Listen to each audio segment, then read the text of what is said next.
So we move into the preparation for gluing the fretboard onto the neck. I'm sanding both the surfaces that will be glued so that they are back to fresh wood, no contaminants on them, and slightly rough so that the glue will make a good contact, good physical contact there. This is what we call a dry clamp, so there's no glue involved at the moment. This is just testing the position of clamps, making sure the fit is good, and making sure everything fits together nicely before we go into the critical process with the glue. So, you know, making sure there's no mistakes. I'm masking off the truss rod area here with a piece of blue masking tape, and that will prevent glue getting into the truss rod slot. Don't want any glue getting in there and jamming up the mechanisms. So when the glue gets spread on here, it means that the tape prevents it getting near the slot, and when the two pieces are squeezed together and clamped together, the squeeze out will take it to the edge of the slot but not into it completely. I'm using standard Titebond wood glue, which is great for jobs like this, and you can see that I'm putting on lots because I've seen far too many necks where the fretboard is separated due to lack of glue, not enough glue, or not a good enough contact. So we're going to alleviate all those problems, don't want any of that to happen. And I'm just going to spread it in with a razor blade here, makes a good little spreader. Just so we've got even coverage all over, and we're going to have plenty of glue, and it's going to be fine. So we'll whip off the tape because it's not needed, and we've got the whole area covered.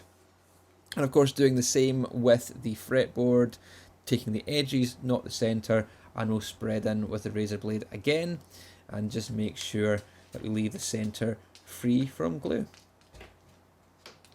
I'm locating the fretboard onto the neck here. I've got my centre line and other measurement lines drawn on so I know exactly where I'm going. So I'm going to line it up and then start clamping. One of the complications you have now that the glue's in place is that as soon as you add clamping pressure, everything's going to start to slide. It's not going to stay still. So what I should have done, and what is very sensible to do, is create indexing pins. So little pins on the neck that align with little holes on the fretboard, so that when the fretboard slots on, it can only stay in the one place where you want it to be. So when you start clamping, it doesn't start sliding. So that would have been a very sensible thing to do, which I haven't done here. So what I'm doing is clamping one end at a time and straightening up and making sure I've got everything in line before I start applying all the pressure of the clamps. So it can be done this way without the indexing pins, but the indexing pins certainly would have made the job a lot easier and a lot quicker.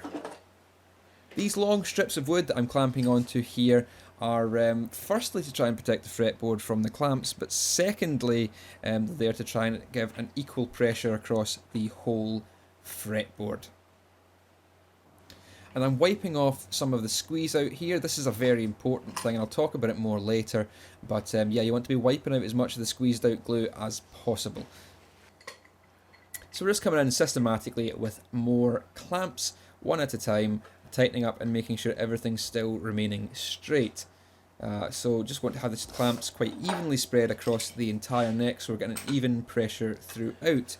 These probably aren't the best clamps. These are standard iron G clamps. Probably not the best kind of clamps for this. And there are many ways you can clamp this and add pressure to it. You don't have to use conventional clamps. A lot of people use thick rubber bands, long rubber bands, and tie it really tight, and that gives a good all-round pressure.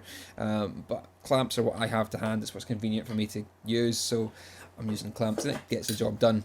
So here we've got a close-up of that squeeze out between the two joints, and I'm taking the excess glue off. Now the reason that's important is because when you take it off, it allows more glue to come out. Essentially, you want as much of the glue to squeeze out the sides as possible, as little glue in there, because that means you're getting a wood-to-wood contact and just enough glue that you need, and you're not sitting there with a pocket of glue in there, which is a bad join. You want the wood to be contacting the wood, not having a massive layer of glue in between.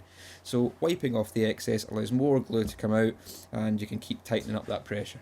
Also keeps things nice and tidy, so that you don't have to chip off hardened glue later on. So the tidier you keep it now, the less work you have to do at the end. Now with all the clamps in place, we're going to leave that clamped up under pressure for a good few hours until the glue completely cures.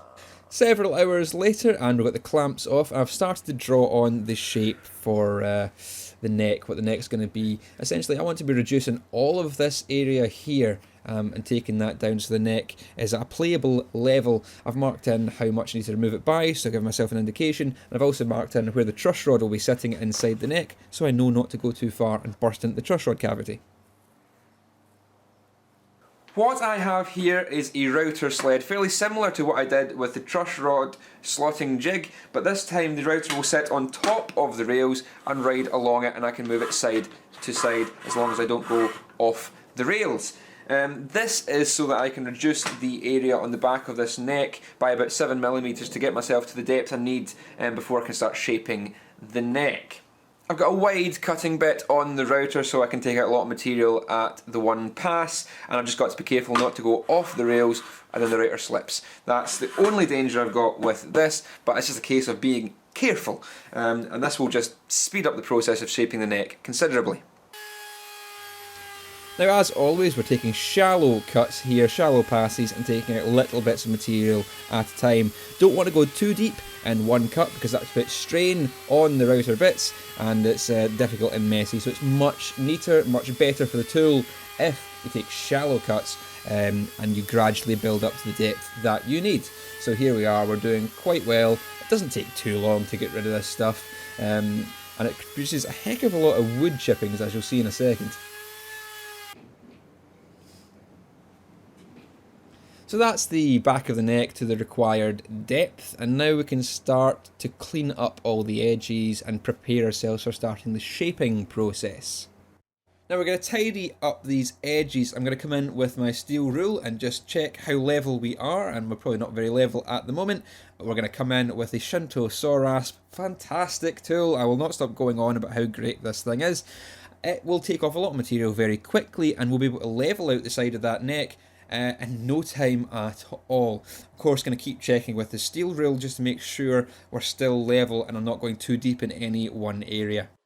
Now, inspection is the most important part of any of this process. You could know your measurements down to the final fraction of an inch, but if you're not constantly looking and constantly checking and constantly keeping track of where you are, you're going to run wide, you're going to run astray, you're going to go too deep, you're going to ruin the work that you've been doing. So it's all about constantly checking, and that's how I work.